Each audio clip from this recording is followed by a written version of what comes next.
My brain. And nobody has the right anyway to play God with somebody's brain. The whole operation took about 8.5 hours. And they kept me awake for every second of it. And I remember every second of it.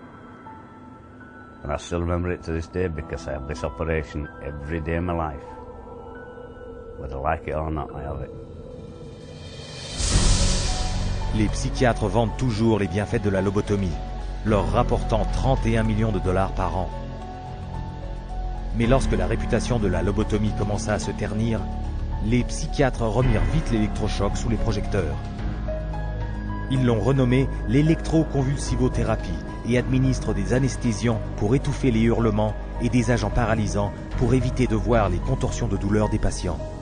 The main misconception that people have about ECT is that it's new and improved. The new and improved refers strictly to these cosmetic improvements because, in fact, they make it easier on the witnesses. The person isn't shaking all over the table. They're paralyzed now. It isn't new, it isn't improved, it is worse. Every 10 years or so there tends to be, first of all, a denial that it causes any harm. Secondly, an acknowledgement that it might have caused harm, but here's a whole new approach, and now this one is blameless, without any research to back it up. The ECT machine can produce anywhere from 50 to 400 volts. It's the kind of energy that we use for industrial machinery that might be in a steel mill or a printing press, some large piece of machinery. It's an extraordinary amount of energy and it causes a great deal of damage. Si les histoires de prisonniers maltraités par des électrochocs sont largement divulguées, le voltage utilisé par les psychiatres pour donner des électrochocs peut être 33 fois plus élevé. Ces mauvais traitements sont le plus souvent donnés aux plus vulnérables. Les 2/3 des personnes soumises aux électrochocs sont des femmes, chez qui on a diagnostiqué un syndrome prémenstruel, des troubles de la ménopause ou une dépression post-partum. La moitié des patients soumis aux électrochocs sont des personnes âgées. Aux USA, 3,6 fois plus de personnes reçoivent des électrochocs après l'âge de 65 ans, âge qui donne droit à la sécurité sociale. Quelles en sont les conséquences ? 40 000 morts et un nombre incalculable de gens avec des lésions au cerveau et sans espoir d'une vie normale. Pour un coût d'électricité de 12 $, les psychiatres ramassent rien qu'aux États-Unis 5 milliards de dollars. Mais le prochain remède miracle qu'ils ajoutèrent à leur arsenal rapporta plus que jamais du fait que c'était plus rapide, meilleur marché et que ça pouvait faire de chaque homme, femme et enfant un patient à vie.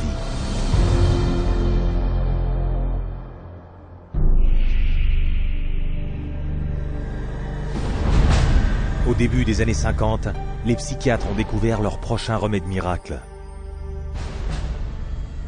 Une substance chimique conçue à l'origine pour tuer les parasites des porcs. Leur nouvelle découverte entravait les fonctions du cerveau, tout comme le ferait un pic à glace introduit dans l'orbite oculaire. Ce n'était qu'un ancien traitement présenté comme nouveau.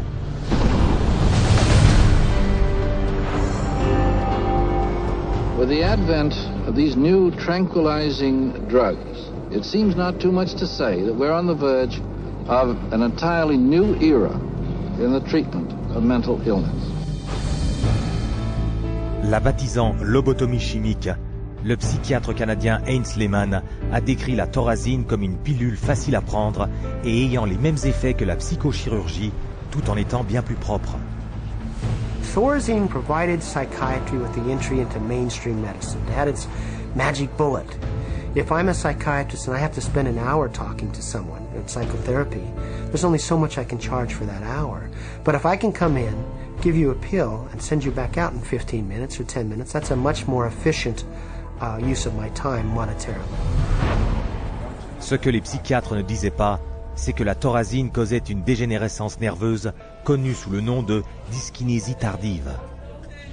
And that's a neurological syndrome where you have muscle twitches, abnormal jerks, which are uncontrolled, and they either last for a long time or sometimes they're permanent.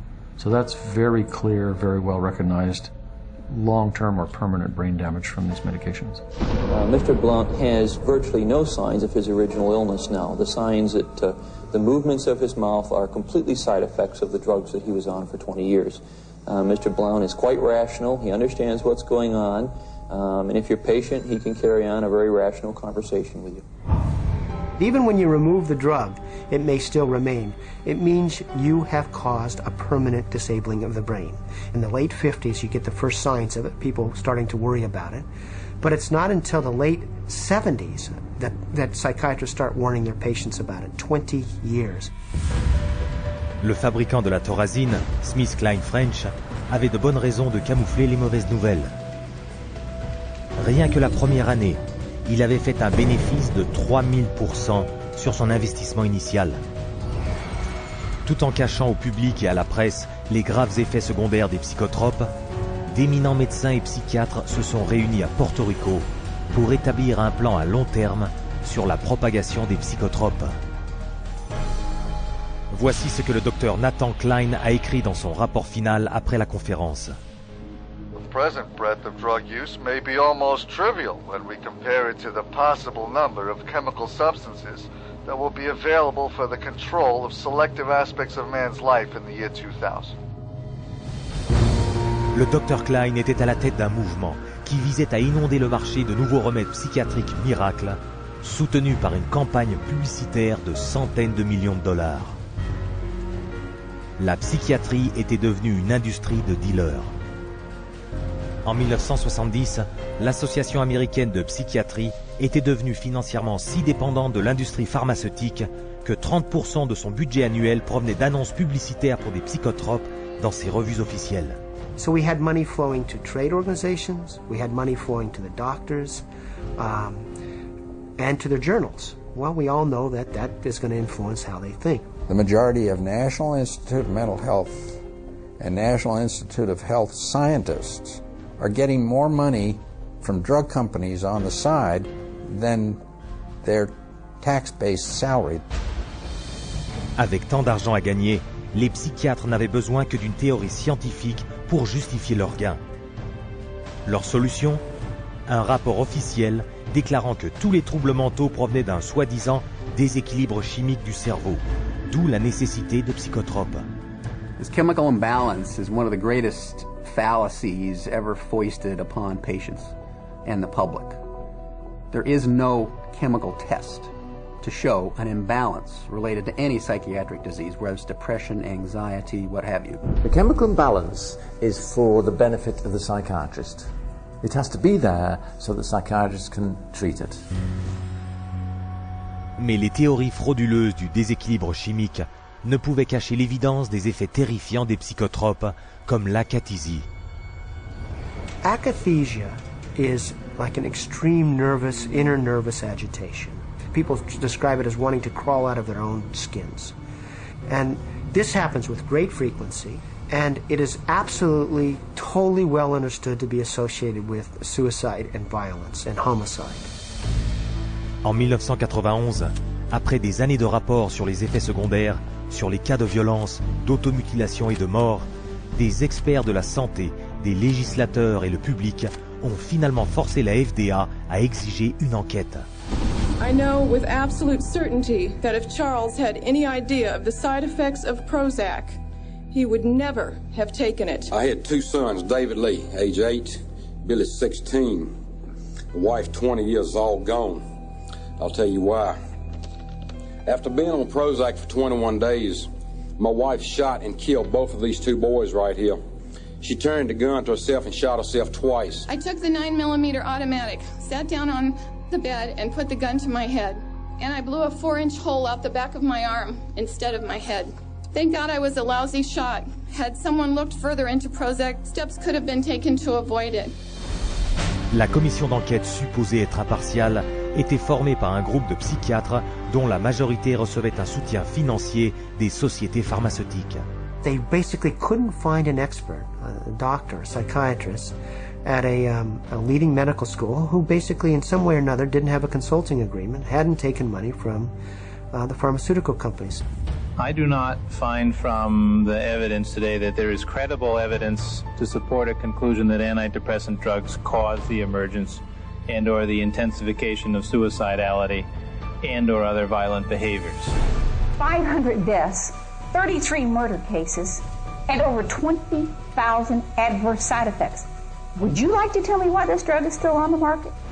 Is there an alliance, an unholy alliance between the psychiatric community, the pharmaceutical industry, and the FDA? And the answer is yes.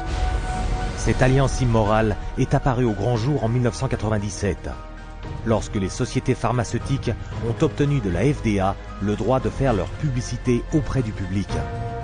Avec les psychiatres vantant le caractère médical des psychotropes, leurs ventes ont augmenté de plus de 2,5 fois en moins de 3 ans. Quand le nombre des victimes de violences et de suicides atteignit un niveau effrayant, l'indignation du public finit par contraindre la FDA à émettre des mises en garde à propos des antidépresseurs. Mais entre-temps, 13 ans s'étaient écoulés, avec des milliards de dollars empochés et d'autres drogues miracles mises sur le marché. Aujourd'hui, plus de 8% de la population mondiale a pris des psychotropes, cautionnés par une pseudo-science et approuvés par des experts corrompus, rapportant par an près de 27 milliards de dollars. En trouvant le moyen de diagnostiquer des troubles chez tous afin de les droguer, les psychiatres poursuivaient leurs attaques contre nos libertés les plus fondamentales.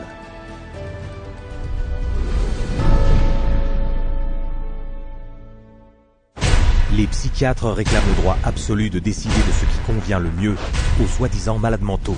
Après tout, les malades mentaux sont fous et incapables de choisir leur propre traitement.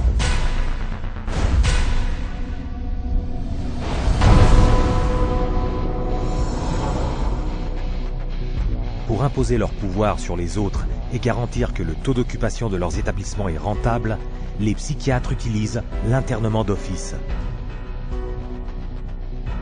When you go to a real doctor, say a family doctor or a cardiologist, a patient always has the right to refuse treatment. So there is no such thing as involuntary treatment when it comes to clinical medicine as practiced by real doctors. Psychiatrists, of course, believe that people can be treated against their will. En 1956, le psychiatre Winfred Overholzer a présenté au Congrès américain un projet proposant d'amener l'internement d'office à un tout autre niveau. Ce projet, acheter un demi-million d'hectares de terres sauvages en Alaska, construire un immense hôpital psychiatrique et changer les lois sur l'internement de sorte que n'importe qui pourrait y être envoyé sur un signe de tête d'un psychiatre. Le projet de loi a été approuvé par la Chambre des représentants. Mais lorsque le public a eu vent de ce projet, qu'il a appelé Sibérie des États-Unis, il était furieux. Ce projet a aussitôt été attaqué par le Sénat. Mais si l'échec du projet de loi Sibérie avait mis un frein au plan de grande envergure, l'internement d'office restait toujours la méthode la plus efficace et la plus rentable pour remplir les établissements psychiatriques. Again, the person has committed no crime and has no trial and is sent directly to a mental hospital, which is really a prison. How many people go to an insane asylum and say, please lock me up? Doctors don't lock up anybody. Psychiatrists lock you up. Même les enfants peuvent être séparés de leurs parents, avec peu de chances de recours. They just invaded our home. They came in with officers. Our kids were scared. You know, they come in with a piece of paper and say, you're giving us your kids. And it's like, you know, how can they just come in and do that? She said, you could be arrested for medical neglect. And I said, but how was that when, you know, this is my child? And I see that he doesn't need that much medication. Why would you threaten me with something like that? At 10 p.m., 2 policemen and 2 social workers came to my house and took all 4 of my kids away. Une fois internés dans les hôpitaux psychiatriques, les patients sont drogués et mis sous contention. The more a person objects, the more this objection is construed as symptom of a mental illness. At which point the person would be locked up in restraints. There would be the ankle, the knee, the waist, the head, the wrist, and the shoulder restraints. And if when that process was happening, if there was almost any resistance at all, the person then would be medicated to a point where they would almost be knocked out. We had one case where they actually took a patient in a seclusion room and beat him up. Then they lied about it to the services that investigated. So it's a pretty wide range of of abuse issues that we've encountered. Le personnel psychiatrique incite les patients à être violents de façon à pouvoir facturer aux compagnies d'assurance jusqu'à 1 600 $ par jour pour chaque patient sous contention. A patient would resist diagnosis, resist treatment, and also want to leave treatment while they were at the hospital. And invariably, every time, that person's situation would be exacerbated until they were put in constraints and medicated, at which point there would be documented reasons to keep that person in treatment. Le contribuable porte le fardeau de ces traitements sous la forme d'une augmentation importante des primes d'assurance maladie. Pour les victimes, l'expérience est traumatisante, voire fatale. 16-year-old Rochelle Claiborne died in Laurel Ridge's care last August. The state report shows during the restraint, quote, Rochelle stated several times she could not breathe. In almost all respects, the staff behaved appropriately, followed the standards.